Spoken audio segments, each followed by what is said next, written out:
A paz, irmãos. Mensagem de hoje por Leonard Ravenhill. Um avivamento em um monte de ossos.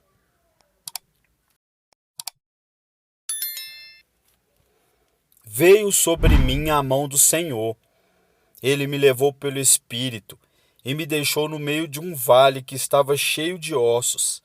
Eram muito numerosos e estavam sequíssimos.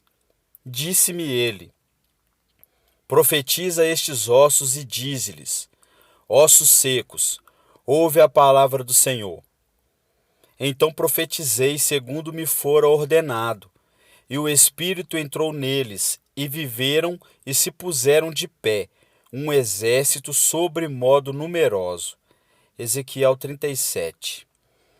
Haveria na história humana, fosse na sagrada ou na secular, um quadro mais ridículo que esse? É a encarnação da desesperança. Quem pode dizer que já pregou para uma plateia de surdos mudos? Um pregador lida com possibilidades, mas o profeta com o impossível. Isaías tivera uma visão de sua nação, em que ele estava coberto de feridas purulentas. Mas aqui a enfermidade avançara e dera lugar à morte. E a morte, a desintegração orgânica. Agora, ali estava um monte de ossos desarticulados, a própria imagem do desespero. Era uma situação que poderia ter uma legenda em letras garrafais, sem solução. Para se realizar o que é possível, não é necessário ter fé. No entanto, basta uma quantidade insignificante dessa substância que possui a força do átomo para se realizar o impossível, já que um fragmento do tamanho de um grão de mostarda será suficiente para realizar muito mais do que imaginamos. O que Deus pede dos homens é que façam, não o que são capazes, mas sim o que não são capazes. Pede que unam sua incapacidade à onipotência dele, para que a palavra impossível seja arriscada de seu dicionário. Os profetas são homens solitários, andam sozinhos, oram sozinhos. O próprio Deus, ao criá-los, os faz diferentes dos homens comuns. Não são fabricados em série. O divino princípio de seleção é inescrutável. Mas que ninguém se desespere ou se julgue inútil por achar-se velho demais. Moisés estava com 80 anos quando assumiu a liderança de um povo escravizado e abatido, os filhos de Israel. George Miller viajou a vários países do mundo, mais de uma vez, e pregou a milhões e milhões de pessoas, a viva voz, com 70 anos. Quanto a Ezequiel, ele não convocou reuniões de comissões, nem enviou cartas missionárias solicitando ofertas e orações. Não levantou fundo para seu ministério e detestava publicidade. Mas a situação com que se defrontava era questão de vida ou morte, e a obra da evangelização também o é. Portanto, será bom que nossos evangelistas abram os olhos para que a satisfação teológica que proporciona a seus ouvintes não arranque deles apenas uma simples exclamação: que homem inteligente, deixando-os perecer em trevas. Então Deus ordenou a Ezequiel que dissesse ao seu monte de ossos secos: ergue-te e lança-te no mar. Ele o disse e foi o que sucedeu. Ali estava uma maldição. Saberia ele revogá-la? Ali havia morte. Seria ele capaz de transmitir vida? Ele não fez nenhuma exposição doutrinária. Caros irmãos, ouçam. O mundo não está querendo mais definições do Evangelho, e sim novas demonstrações do poder dele. Onde estão os homens de fé, não os doutrinadores, para operar nesses dias de tanta desesperança política e espiritual e de tanto desregramento moral? Não é preciso ter fé para amaldiçoar as trevas, nem citar estatísticas sinistras, evidências de que as barreiras se desmoronam e que a avalanche de impureza infernal encobriu esta geração. Doutrina? Já a temos de sobra, enquanto o mundo enfermo, triste, saturado de sexo, sobrecarregado ao peso do pecado, perece de fome espiritual. É nesta hora sombria, quando o mundo está adormecido em trevas, a igreja dorme em luz. E é assim que Cristo é, ferido na casa dos seus amigos. E uma igreja trôpega é chamada zombeteiramente de impotente, enquanto anualmente gastam montanhas de papel e rios de tinta para reimprimir os escritos de mortos. O Espírito Santo está aí, vivo, procurando aqueles que queiram humilhar-se e confessar que, apesar de verem, estão cegos. Aqueles que estejam dispostos a pagar o preço do quebrantamento e lágrimas, para então buscarem a unção do poder divino, num reconhecimento sincero de sua pobreza de alma.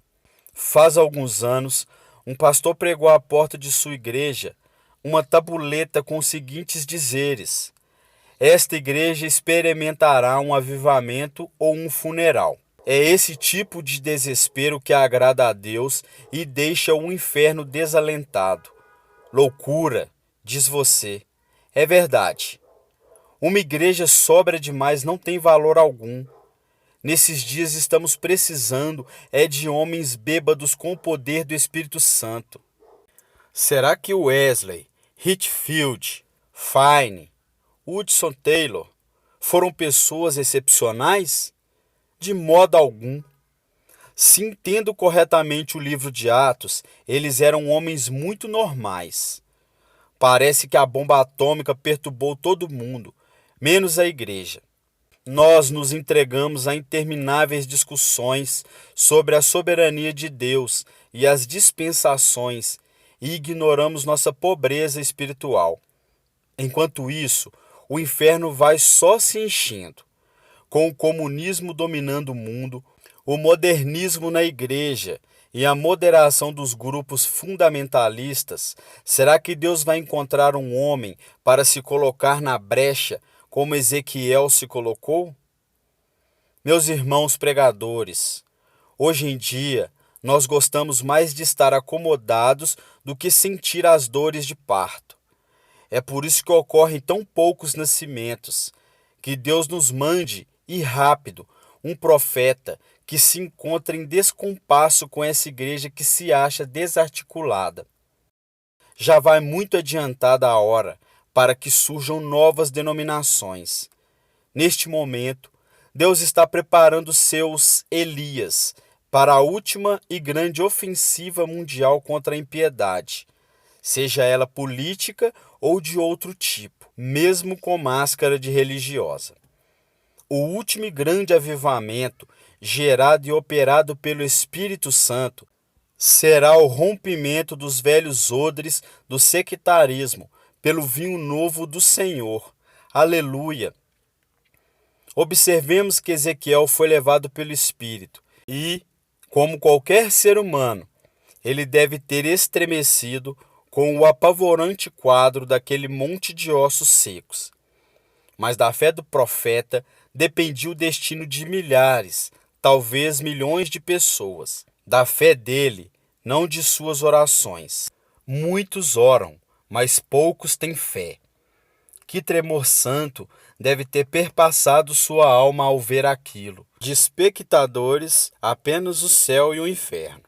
Se Ezequiel vivesse em nossos dias, certamente iria tirar uma fotografia deles para a imprensa.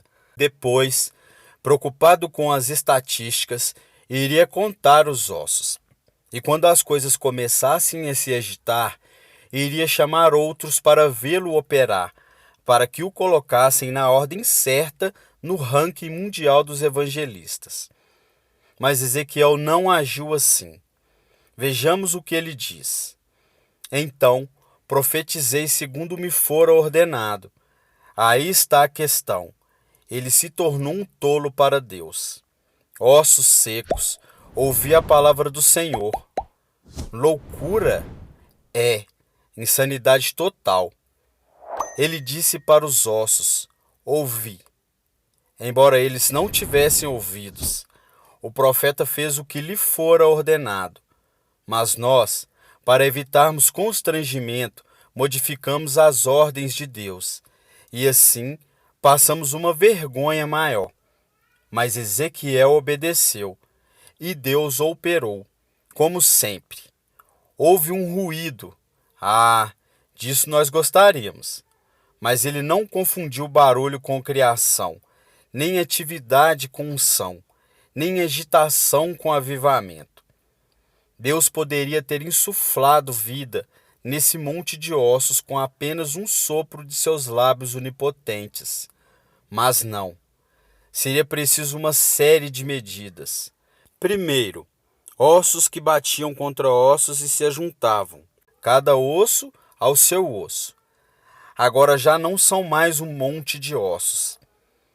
Um fenômeno desses nos deixaria desorientados, mas não a Ezequiel. Mas de que vale um bando de esqueletos? Eles poderiam, por acaso, lutar nas guerras do Senhor? Será que em tal estágio poderiam honrar o nome de Deus? Hoje em nossas igrejas há muitos guias cegos contando esqueletos que vão à frente. Estão andando, claro, mas ainda não nasceram. Ao ver suas lágrimas dizemos: creia nesta promessa. Contudo, ainda não possuem vida. Falta carne sobre os esqueletos. Depois, revestirem-se de pele, e ainda assim teremos apenas um vale cheio de cadáveres. Seria eles de algum valor para Deus? Por enquanto não. Têm olhos, mas não veem, mãos, mas não podem lutar, possuem pés, mas não podem caminhar. É nesse estado que ficam aqueles que vão à frente, caso não ocorra um último ato. Profetizei como ele me ordenara. Ezequiel perseverou. Resistiu ao ataque das dúvidas, em vez de se sentir desanimado à vista dos esqueletos e cadáveres. Acreditou que Deus estava com ele e, a sós com Deus, perseverou. Profetizei como ele me ordenara, e o Espírito entrou neles e viveram. E hoje, quem é que pode dizer isso? Profetizei como ele me ordenara, e eles viveram? Nós, os pregadores, podemos facilmente atrair multidões, com vistosos cartazes de propaganda, música, divulgações, pregações pelo rádio. Conseguimos isso. No entanto, nem ao menos temos certeza de que ele nos chamou para o ministério. Estamos sentindo de fato, de todo o coração, um peso pelos que estão se perdendo? Será que o fato de que 85 pessoas estão morrendo sem Cristo a cada momento nos causa pesar? Transforma nosso cântico em lamento e coloca em nós um espírito angustiado? Será que neste exato momento poderíamos fitar o rosto do Deus vivo, já que Ele está sempre olhando para nós, e dizer: ai de mim se não pregar o Evangelho? Será que poderíamos realmente afirmar: o Espírito do Senhor está sobre mim, ungindo-me para pregar o Evangelho? Somos conhecidos no inferno? Quero dizer, será que os demônios podem dizer de nós: conheço a Jesus e sei quem é o pastor fulano? Ou será que quando pregamos, eles indagam: mas vós, quem sois? As pitonisas políticas não nos oferecem augúrios muito auspiciosos, e os maiores estadistas do mundo hoje estão tentando cantarolar para ver se conservam um ânimo um pouco mais elevado. O cidadão comum observa tudo confuso, enquanto as diversas seitas tentam mostrar-lhe o caminho do céu, cada uma à sua maneira. E esse cidadão já ouviu a pregação do Evangelho com os ouvidos físicos, mas seus olhos nunca viram e sua alma nunca experimentou a visitação divina. e ele tem todo o direito de nos perguntar: onde está o seu Deus? O que lhe responderemos? Uma das experiências mais penosas para o ser humano é encarar a verdade de frente. Achamo-nos tão acostumados às pregações que, ao ouvirmos um sermão, quase já sabemos o que o pregador irá dizer no momento seguinte, mas a espada dele está cega, se comparada com a verdade de dois gumes que nos oferece o Espírito Santo. Temos a impressão de que os pastores e pregadores do mundo todo levantam o mesmo clamor de desalento à vista da ineficiência do evangelismo moderno. Talvez pudéssemos até denominá-lo evangelismo relâmpago. Por uns instantes produz um brilho intenso, mas logo se apaga. É possível que ainda haja um sopro de vida, de avivamento nas igrejas, mas não estamos conseguindo despertamento entre os milhões de povos sem Deus. É verdade que milhares e milhares de pessoas estão assistindo a nossas campanhas de evangelismo em massa, mas na maioria são crentes ou gente que frequenta a igreja. O de que precisamos é de um novo General Butch que atinja os perdidos, tanto ricos como pobres. Os crentes do passado costumavam cantar um hino que dizia: bem-aventurados aqueles que de coração quebrantado, com profundo sentimento, choram seu pecado. Nessas linhas estão contidos 3 elementos vitais: coração quebrantado, choro e pecado. Primeiro, coração compungido e contrito não o desprezarás, ó Deus. Aliás, ele só usa vasos quebrados. Quando Jesus multiplicou o pão, primeiro pegou os pães do menino e partiu-os, e só então pôde alimentar a multidão. O vaso de alabastro é outro exemplo. Só depois que ele foi quebrado, o aroma encheu o aposento e o resto do mundo. E Jesus também disse: isto é o meu corpo, que é partido por vós. E se para o Senhor foi assim, não deverá ser também para o servo? Pois quando procuramos salvar nossa vida, não apenas a perdemos, mas também destruímos a de outros. Em seguida, chorar pelo pecado.